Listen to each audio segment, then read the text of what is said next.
ఏం పేరండి? రాజవీర్. ఏం చేస్తారు? మీరేనా ఆ, రాజు? రాజవీర్ నేనే కాంగ్రెస్ పార్టీ ఇప్పుడు సిద్దిపేట డిస్ట్రిక్ట్ జనరల్ సెక్రటరీ. ఎట్లా పని చేస్తున్నాడు? మీరు రేవంత్ రెడ్డి ఎట్లా పని చేస్తున్నాడు? ఓకే, అంటే ప్రస్తుతానికి గతంలో ఉన్న 10 సంవత్సరాలతో పోలిస్తే ఒక గొప్ప పరిపాలన జరుగుతుందని మేము అనుకుంటున్నాం. ఎట్లా అంటే ఇప్పుడు సపోజ్ మీకు గ్రామాల్లో చూస్తే చాలా సంక్షేమమైన పథకాలు మనకు అందుతున్నాయి. రైతులకు సంబంధించినవి, విద్యార్థులకు సంబంధించినవి, మహిళలకు సంబంధించినవి, పెన్షన్స్ ఏదైనా ఉమ్. అంటే ఇప్పుడు రేవంత్ రెడ్డి అన్నట్టే సిద్దిపేటలో కావచ్చు, సిరిసిల్లలో కావచ్చు మార్పు కోరుకుంటున్నారు అనేసి అంటున్నారు. నిజమేనా? అవును. ఇప్పుడు రేవంత్ రెడ్డి చాలా సార్లు అన్నాడు ఈ మాట. ఒకటి మన సిద్దిపేటకి వచ్చినప్పుడు కూడా ఆయిల్ ఫామ్ సంబంధించిన అది ఓపెనింగ్ వచ్చినాడు కూడా ఆయన ఒక బలమైన మాట అన్నాడు. సిద్దిపేటలో ఖచ్చితంగా హరీష్ రావుని ఓడగొడతానన్నాడు. రీసెంట్‌గా కూడా హరీష్ రావు గారిని ఇది మన ఫ్యూచర్ సిటీ గురించి ఈయన చేసిన కామెంట్స్‌లో కూడా ఆయన అన్నాడు. అంటే ఒకటి మేమేమనుకుంటున్నామంటే రేవంత్ రెడ్డి గారు పదే పదే సిద్దిపేట మీద, హరీష్ రావు మీద మాట్లాడుతున్నాడంటే చాలా పెద్ద మార్పే జరగబోతుంది సిద్దిపేటలో త్వరలో అనేది మాకు స్పష్టంగా అర్థమైంది. సో, అంటే ఎందుకంటే సాధ్యం కాదు. సిద్దిపేటలో హరీష్ రావుని ఓడించే అంత మొగోడు ఇంకా లేడు అని చెప్పేసి అట్లా అంటున్నారు. అనుకోవద్దు కదండి. ఇప్పుడు ఎగ్జాంపుల్ ఎన్టీ రామారావు గారే ఓడిపోయారు ఒక సందర్భంలో. అంటే కాబట్టి మేము ఏమంటున్నామంటే ఈ అహంకారపు మాటలు, బీఆర్ఎస్ పార్టీ అహంకారపు మాటలు, బలుపు మాటలు ప్రజలు స్పష్టంగా చూసిర్రు. గత ఎన్నికల్లో ప్రజలు స్పష్టంగా చూసిర్రు. కాబట్టే వారిని చిత్తుగా ఓడించారు. ఎంపీ ఎలక్షన్స్‌లో ఒక రీజనల్ పార్టీ, ఒక ఉద్యమం పార్టీకి 0 సీట్స్ వచ్చినాయి. అసలు సిగ్గు అనిపిస్తలేదా వాళ్ళకు? ఇంకా కూడా వాళ్ళ బలుపు మాటలు, అహంకారపు మాటలు పోనిచ్చుకోవడానికి. అంటే సిద్దిపేట మీ అయ్య జాగిరా? సిద్దిపేటలో మీరేమన్నా తామ్రపలక మీద రాసుకున్నారా? లేకపోతే ఇది మా ముత్తాతలదే, మా తాతలదే, మా తర్వాత మా వంశందని మీరు ఎవడన్నా రాసుకున్నారా? ఇట్లా మదన్ మోహన్ సారు ఆయన తర్వాత కేసీఆర్ గెలిచింది. కేసీఆర్‌కు హైలైట్ చేసింది ఏమో కాంగ్రెస్ పార్టీ. ఆయనకు చేయి ఇచ్చింది, లేపింది కాంగ్రెస్ పార్టీ.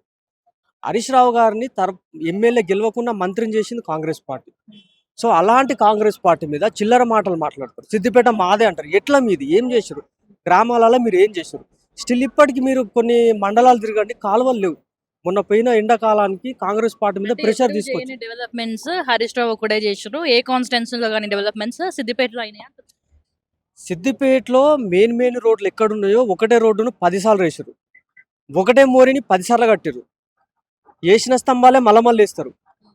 పెట్టిన చెట్లే మళ్ళా పెడతారు. పార్కులు అన్ని తీసేస్తారు, మళ్ళా పెడతారు. కొద్ది ఏరియాలలో.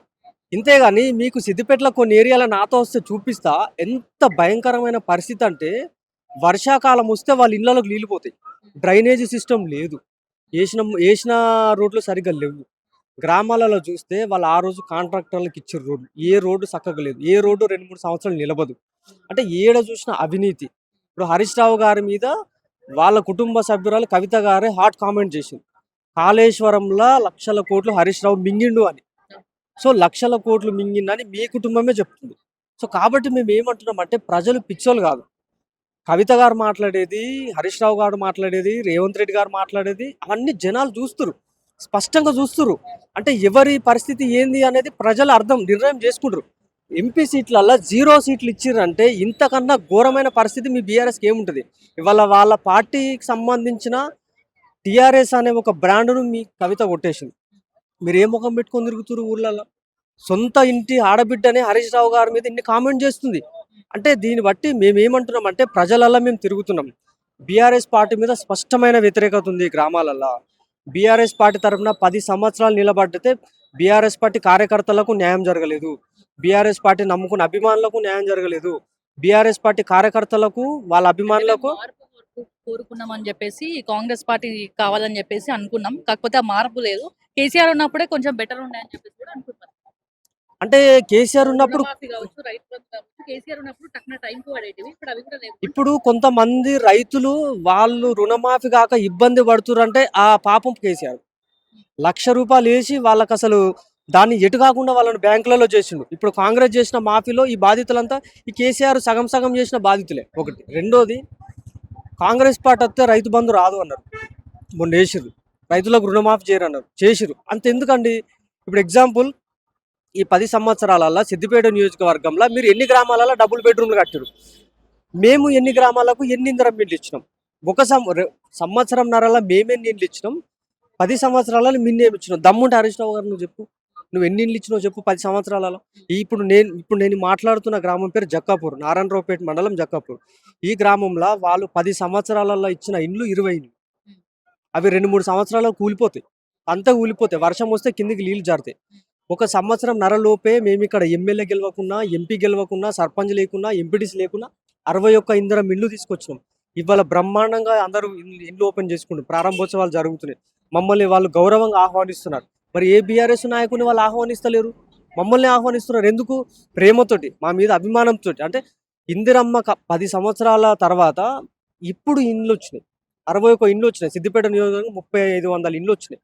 మాకు ఏ పక్షపాతం లేదే. మరి ఇక్కడ గెలిచింది బీఆర్ఎస్ పార్టీ, హరీష్ రావు గారు. మీ లెక్క మాటలు చెప్పి మీ లెక్క పొద్దు గడిపే కాదు కాంగ్రెస్ పార్టీ. కాంగ్రెస్ పార్టీ అంటే దీనికి ఒక 140 సంవత్సరాల చరిత్ర ఉంది. మాకు ఒక వ్యవస్థ ఉంటుంది. మాకు ఒక సిద్ధాంతం ఉంటుంది. సిద్ధాంతం ప్రకారం మేము నడుస్తాం. కాబట్టి మేము అనుకుంటున్నాం ప్రజలు ఖచ్చితంగా వచ్చే ఎలక్షన్లో హరీష్ రావుని 100% ఓడగొడతారు. హరీష్ రావు అంటే ఒక్క వర్డ్లో చెప్పాలంటే హరీష్ రావును ఒక మాటలో చెప్పాలంటే సగం చచ్చిపోయిన పాము. సగం చచ్చిపోయిన పాము. ఆ పామును ఎంత కొట్టినా వేస్టే.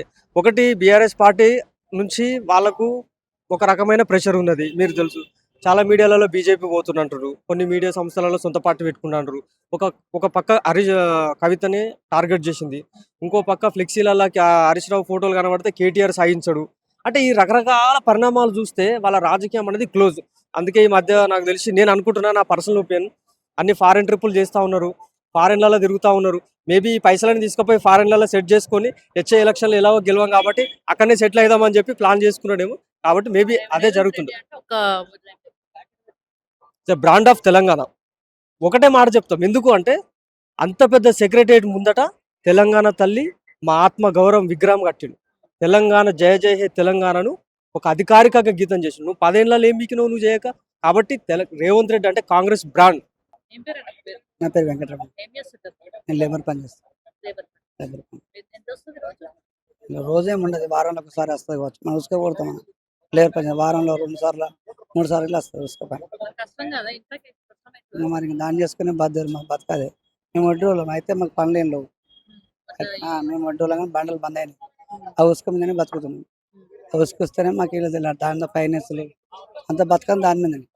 అప్పుడు టీఆర్ఎస్ ఉన్నప్పుడు అది నడిచింది.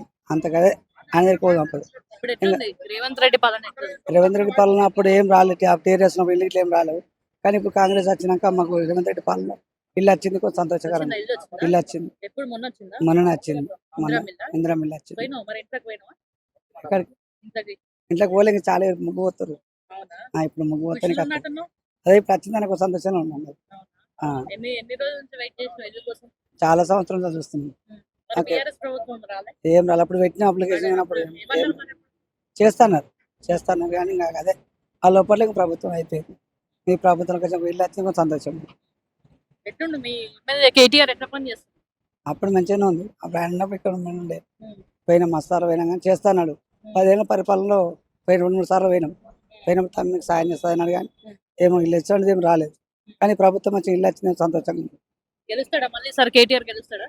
ఇంకా ప్రజల చేతులు ఉంటుంది. అది మన చేతులు ఏముంటుంది, ప్రజల చేతులు ఉంటుంది. ఎప్పుడు వస్తున్నా ముగ్గు ఎప్పుడు వస్తున్నా మరి? ఇలా వస్తాను ఈ రోజు దావత్ ఈ రోజు వస్తాను. రావాలా మరి ఇంటికి? రారా